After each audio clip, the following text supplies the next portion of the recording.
ফিলিস্তিনের অবরুদ্ধ গাজায় আবারও ঘটল ভয়াবহ দুর্ঘটনা। বর্বর ইসরায়েলি হামলায় নিহত হয়েছেন ৫ সাংবাদিক। তারা সবাই করছিলেন পেশাগত দায়িত্ব পালন। মধ্য গাজার নুসেইরাত শরণার্থী শিবিরের কাছে আল আউদা হাসপাতালে ঘটে এই ঘটনা। আল জাজিরার প্রতিবেদনে উঠে এসেছে এই করুণ ঘটনার তথ্য। ফিলিস্তিনি কর্তৃপক্ষ ও স্থানীয় গণমাধ্যম জানায়, বৃহস্পতিবার সকালে আল কুদস টুডে চ্যানেলে সাংবাদিকরা সংবাদ সংগ্রহ করছিলেন হাসপাতালের কাছেই। ঠিক সেই মুহূর্তেই তাদের ব্রডকাস্টিং ভ্যান লক্ষ্য করে চালানো হয় বিমান হামলা। ভিডিও ফুটেজে দেখা গেছে সাদা রঙের ভ্যানটিতে জ্বলছে আগুন। ভ্যানের পেছনে স্পষ্টভাবে লেখা ছিল প্রেস।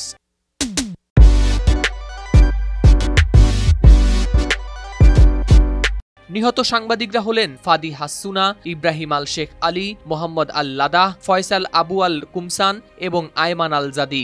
এদের মধ্যে আয়মান আল জাদির ঘটনা হৃদয় বিদারক। যিনি ওই সময় হাসপাতালে অপেক্ষা করছিলেন তার স্ত্রীর জন্য, কারণ তার স্ত্রী তাদের প্রথম সন্তানের আগমন উপলক্ষে ছিলেন প্রসব ওয়ার্ডে।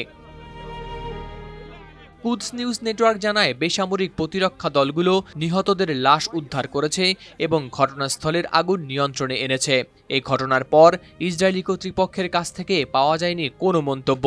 তবে এই মাসের শুরুতে আন্তর্জাতিক সাংবাদিক সংস্থা committee to protect journalist CPJ এই ঘটনার তীব্র নিন্দা জানিয়েছে। তারা বলেছিল, ইসরায়েলের বিরুদ্ধে এই নিষ্ঠুরতা বন্ধে আন্তর্জাতিক সম্প্রদায়ের পদক্ষেপ নেওয়া জরুরি। সিপিজের তথ্য অনুযায়ী ২০২৩ সালের ৭ অক্টোবর থেকে গাজায় ইসরায়েলের হামলায় নিহত হয়েছেন কমপক্ষে ১৪১ জন সাংবাদিক। সাংবাদিকতার ময়দান অনেক সময় হয়ে ওঠে যুদ্ধস্থান। তারা সত্য তুলে ধরার চেষ্টা করে, কিন্তু কখনো কখনো সেই প্রচেষ্টাই তাদের জীবনের শেষ অধ্যায় হয়ে দাঁড়ায়। গাজার মাটিতে হারিয়ে যাওয়া এই ৫ জীবন আমাদের মনে করিয়ে দেয়, যুদ্ধের নির্মমতা শুধু সীমান্তে নয়, সত্য বলার মঞ্চেও এসে আঘাত হানে।